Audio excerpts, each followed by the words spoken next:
தங்கம் வாங்க ஈஸ்ட் ஹேம்லக்ஸ் விஜுவலர்ஸ்.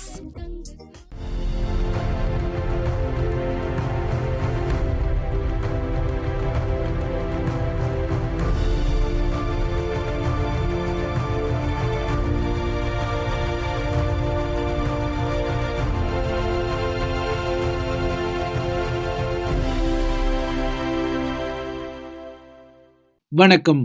இது ஐபிசி தமிழின் செய்திவீச்சு. இன்றைய செய்திவீச்சிலும் இலங்கை மற்றும் உலக நிலவரங்கள் கலவையான நிலையில் காத்திருக்கின்றன.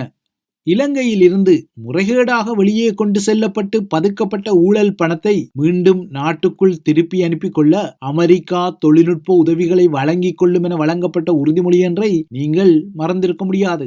ஏறக்குறைய ஒரு மாத காலத்துக்கு முன்னர் அமெரிக்காவின் தெற்கு மற்றும் மத்திய ஆசிய விவகாரங்களுக்கான ராஜாங்க செயலாளர் டொனால்ட் லூ கொழும்புக்கு சென்று டிசம்பர் 7ஆம் தேதியன்று ஸ்ரீலங்காவின் முதன்மை தலையாரி ஏகேடிஆரை சந்தித்துக் கொண்ட போது இந்த உறுதிமொழி வழங்கப்பட்டது. அமெரிக்க ராஜதந்திரியான டொனால்ட் லூ அவ்வாறான ஒரு உறுதிமொழியை வழங்கி சரியாக ஒரு மாதம் கழித்து ராஜபக்சக்களின் முன்னாள் அல்லக்கையான பிமல் வீரவன்சவே அந்த அதிகார மையத்தின் கப்புட்டா அல்லது காகம் என்ற விழிப்பு நிலைக்குரிய பசில் ராஜபக்சே கப்புட்டா அல்லது காகம் என்ற விழிப்பு நிலைக்குரிய பசில் ராஜபக்சவை போட்டுக் கொடுக்கும் வகையில் முக்கிய விடயங்களை ஏகேடிஆர் தரப்புக்கு வழங்கிக் கொள்வார் என யாரும் சுலபமாக எதிர்பார்த்திருக்கவும் முடியாது. ஆனால் நேற்று ஏறக்குறைய அந்த நகர்வுதான் நடந்தது. ஸ்ரீலங்காவின் அரசியல் களத்தில் மிஸ்டர் 10% இல்லையென்றால் மிஸ்டர் 10% என்ற விழிப்பை நீண்ட காலமாக கொண்டிருப்பவர் பசில் ராஜபக்ஷ. பசிலுக்கு இவ்வாறாக மிஸ்டர் 10% விழிப்பு வந்ததுக்கு காரண காரியங்களும் உண்டு. ராஜபக்சக்களின் அதிகார மைய காலத்தின் போது இலங்கை தீவில் அரச சார்பாக மேற்கொள்ளப்பட்ட திட்டங்களுக்குரிய நிதி ஒதுக்கீட்டில் அவருக்கு சம்திங்காக 10% கொமிஷன் எனப்படும் தரகு பணம் கொடுக்கப்பட்ட காரணத்தால் இந்த மிஸ்டர் 10% அடையாளம் அவர் மீது ஒட்டி கொண்டதாக தென்னிலங்கை ஊடகங்களே கூறிக்கொள்வதுண்டு. ராஜபக்ஷ குடும்பத்தில் 7 மூளைக்காரர் என்ற விழிப்புக்குரிய இதே பசில் தான் முறைகேடாக சேர்த்து வைத்த நிதியில் அமெரிக்காவிலும் சொத்துக்களை கொண்டிருப்பதான கிசுகிசுக்கள் வெளிவந்த நிலையில் இந்த விடயம் குறித்துத்தான் பிமல் வீரவன்ச ஸ்ரீலங்காவின் நிதி குற்ற புலனாய்வு பிரிவில் நேற்று வாக்குமூலம் ஒன்றை பதிவு செய்துள்ளார். இப்போது ஏகேடிஆர் தரப்பின் சிஸ்டம் சேஞ்ச் ஆட்சியின் ஒரு பகுதியாக குறிப்பிடப்படும் ஊழல் எதிர்ப்பு திட்டத்தின் ஒரு நகர்வாக இலங்கையிலிருந்து சட்டவிரோதமாக கொண்டு செல்லப்பட்ட நிதியை மீட்டெடுக்க உதவும் தொழில்நுட்ப நிபுணத்துவம் குறித்து வாஷிங்டன் குறிப்பிட்ட விடயத்தை மீண்டும் ஒரு முறை இந்த வேளை நீங்கள் நினைவூட்டிக் கொள்ளலாம். பசில் ராஜபக்ஷ மற்றும் அவரது குடும்ப உறுப்பினர்களின் சொத்துக்கள் குறித்து பிமல் முன்னர் ஒருமுறை பகிரங்கமாக தெரிவித்த கருத்துக்கள் தொடர்பாகவே தற்போது அவரிடம் ஸ்ரீலங்காவின் நிதி குற்ற புலனாய்வு பிரிவு நேற்று வாக்குமூலம் ஒன்றை கறந்துள்ளது. தனது சகபாடியான பிமல் வீரவன்ச இந்த வாக்குமூலத்தை எழுத்துப்பூர்வமாக ஏகேடிஆரின் அதிகாரிகளிடம் வழங்கிக் கொண்ட போது ஒரு சட்டவாளராக தான் அங்கு சென்றதாக உதய கம்மன்பிலவும் தனது தரப்பில் தனது பிரசன்னம் குறித்து ஒரு விளக்கத்தை வழங்கி கொண்டார். ராஜபக்சக்களை பொறுத்தவரை அவர்களுக்கும் அவரது பங்காளிகள் மற்றும் அல்லக்கைகளுக்கும் இடையிலான விரிசல்கள் சுவாரஸ்யம் கொண்டவை. ஒரு காலத்தில் ராஜபக்சக்களின் தமிழின அழிப்பில் ஸ்ரீலங்கா படைத்துறைக்கு தலைமை தாங்கிய தற்போதைய ஃபீல்ட் மார்ஷலுக்கும் மஹிந்தவுக்கும் இடையில் எழுந்த பிளவு இதில் முக்கியமானது. சரத் பொன்சேகாவை பொறுத்தவரை அவர் மஹிந்தவுக்கு எதிராக அரசு தலைவர் தேர்தல் களத்தில் களமிறங்கி அதில் தோல்வியடைந்தார். அதற்குரிய பழிவாங்கலாக மஹிந்தவும் சரத் பொன்சேகாவை தூக்கி உள்ளே போட்டார். அவரது படைய கவச குண்டல மதிப்புகளையும் பறித்தார். இப்போது கூட இருவருக்கும் இடையிலான அந்த கரல் தொடரத்தான் செய்கின்றது. அதன் அடிப்படையில் தற்போது ஏகேடிஆர் தரப்பால் பாதுகாப்பு குறைக்கப்பட்ட மஹிந்த மீது ட்ரோன் தாக்குதல் நடத்தப்படக்கூடிய அபாய நிலை எழுந்துள்ளதாக மஹிந்தவின் அல்லக்கைகள் அலறிக்கொள்ள யாரும் விலையுயர்ந்த ட்ரோனை பயன்படுத்தி கொள்ளும் அளவுக்கு மஹிந்த ராஜபக்ஷ பெருமதியானவர் அல்ல என்ற ஒரு பதில் எதிர்வினையை சரத் பொன்சேகா வெளிப்படுத்தியிருந்தார். இதேபோலவே மஹிந்தவின் கையால் அப்பம் வாங்கி உண்ட கையுடன் மைத்திரிபால சிறிசேனாவும் அவருக்கு எதிராக முதன்மை தலையாரி தேர்தல் களத்தில் களமிறங்கி வெற்றியீட்டி அப்பம் கொடுத்தவருக்கே ஆப்படித்துக் கொண்டார். அந்த வகையில் இப்போது ராஜபக்சக்களின் இன்னொரு முன்னாள் அல்லக்கையான பிமலும் அமெரிக்காவில் பசிலுக்குள்ள சொத்துக்களை அரசாங்கம் விசாரிக்க வேண்டும் எனவும் ஏகேடிஆர் தரப்பு ஊழல் அரசியல்வாதிகளை கண்டுபிடிக்க முறையான விசாரணைகளை நகர்த்தினால் இன்னும் ஊழல்வாதிகளின் விவரங்களை வெளியிடுவேன் எனவும் பிமலார் சொல்லிக் கொண்டார்.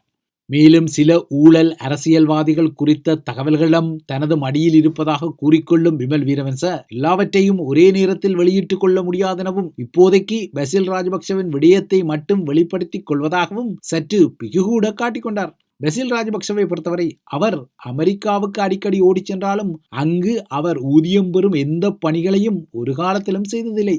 ஆனால் அவருக்கு அமெரிக்காவில் சொத்துக்கள் இருப்பதாக கூறப்படுகிறது.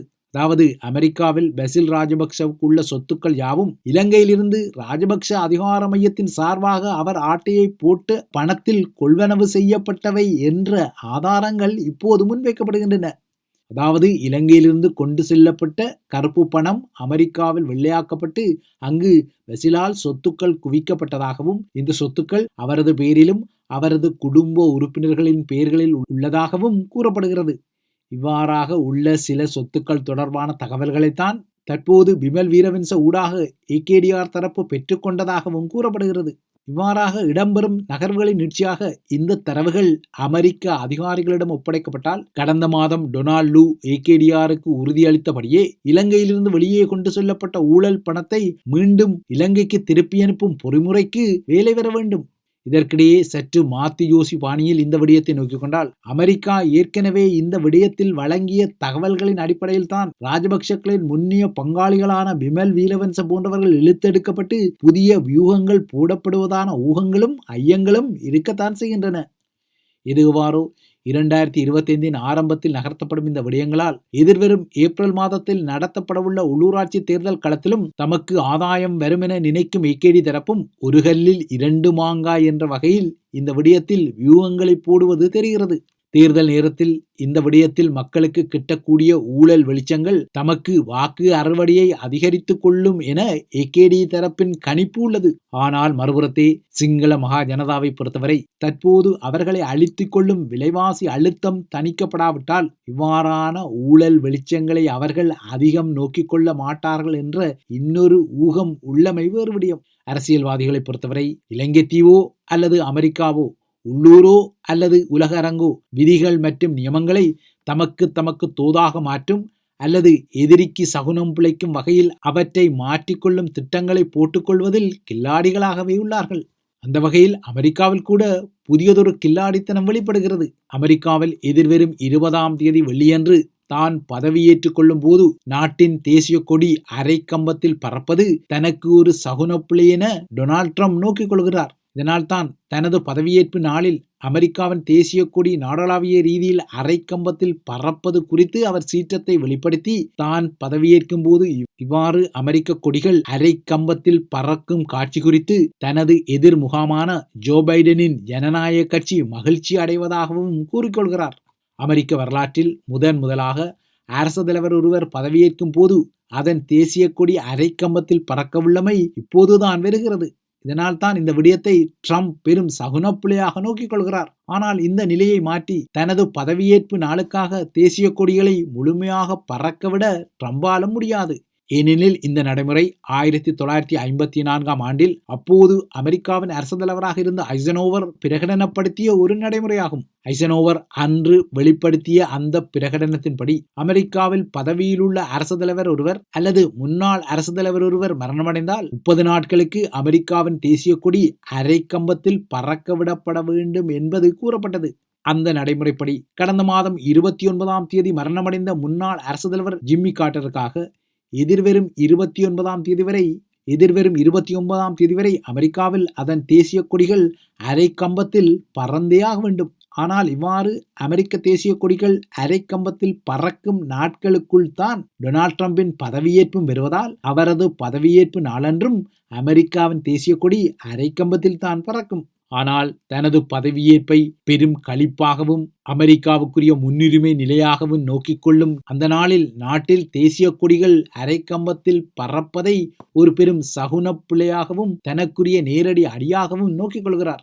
இதனால் தான் பதவியேற்பு நாளில் அமெரிக்கா தேசிய கொடிகள் அழுது வழிவதை தான் பார்க்க விரும்பவில்லை எனவும் எந்த அமெரிக்கரும் இதில் மகிழ்ச்சியடைய முடியாதெனவும் ட்ரம்ப் குறிப்பிடுகிறார். இப்போதைய நிலையில் ஒருவேளை பதவியேற்பு நாளுக்கு மட்டும் இந்த நடைமுறைக்கு விதிவிலக்கு வழங்கிக் கொள்ள தற்போதைய அரசு தலைவர் ஜோ பைடனால் முடியக்கூடும் என்றாலும் இந்த விடயத்தில் மறுபரிசீலனைகள் ஏதுமில்லை என பைடன் தரப்பு அழுத்தமாக குறிப்பிட்டுவிட்டது. பைடனை பொறுத்தவரை டொனால்ட் ட்ரம்பின் பதவியேற்பு நாளை அமெரிக்கர்களுக்கு ஒரு துக்க தினமான குறியீட்டாக வெளிப்படுத்த உள்ளூர விருப்பம் இருப்பதால் ஜிம்மி கார்ட்டரின் மரணத்தை ஒரு முக்கியமான துருப்புச்சீட்டாக மாற்றி அரைக்கம்ப பரப்பை உறுதிப்படுத்துவது பைடனுக்கும் அவரது ஜனநாயக கட்சிக்கும் உள்ளூர ஒரு வகையில் ஆதங்கத்தை வழங்கும் விடயமாகவும் இருக்கக்கூடும். இவைதான் ஐபிசி தமிழின் செய்தி வீச்சு. தொடர்ந்தும் ஐபிசி தமிழுடன் இணைந்திருங்கள்.